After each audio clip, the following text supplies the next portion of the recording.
नासिन मीरपुर ख़ास जी जेल में पुलिस के मुबैना तशद्दुद में फौत थी वियल कोट ग़ुलाम मोहम्मद वासी चन्नेसर उर्फ डाडा खोसो के वारसनि पुलिस ख़िलाफ़ एहतजाज करे इंसाफ़ की घुर कई है। उन हवाले से ॾिसूं था महबूब अली खोसो की रिपोर्ट।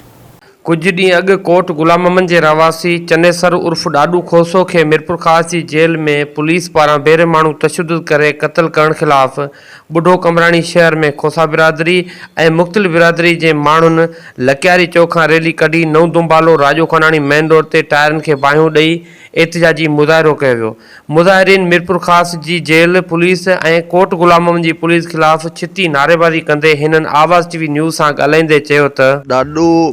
उर्फ चन्नेसर खोसे जो जेको क़त्ल थियो है ऐं पुलिस कस्टडी में क़त्ल थियो है, पहिरीं ॻाल्हि त इहो इंतिहाई अफ़सोसनाक वाक़ियो है ऐं इंसानी हक़नि जी वॾी पामाली थी है ऐं उनखे अहिड़ी बेदर्दी सां मारियो वियो आहे। मजमूई तौर ते चइजे त इहो हिकिड़ो इंतिहाई बेरहमानो जेको आहे सो पुलिस रवैयो इख्तियार कयो उन सां ऐं इंतिहाई ग़लति थियो,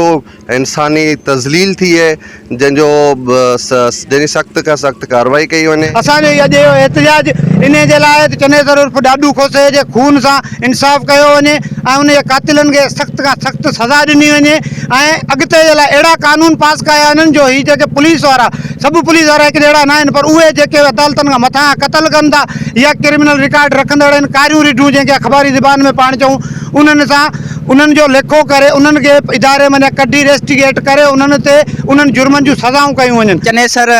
उर्फ डाडू खोसो के कोट ग़ुलाम मोहम्मद जी पुलिस SHO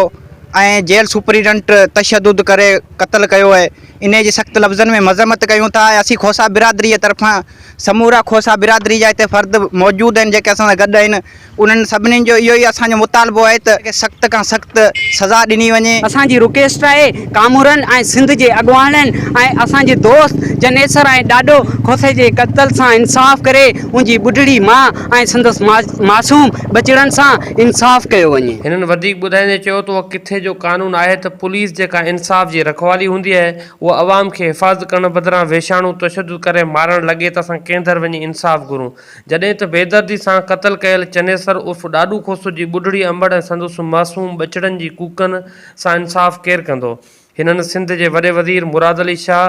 IG सिंध ऐं ॿियनि आला इख्तियारनि खां मुतालबो कयो त संदसि खून सां इंसाफ़ करे मुलविस जवाबदारनि खे गिरफ़्तार करे सख़्त खां सख़्त सज़ा ॾिनी वञे। महबूब अली खोसो, आवाज़ TV न्यूज़ ॾई।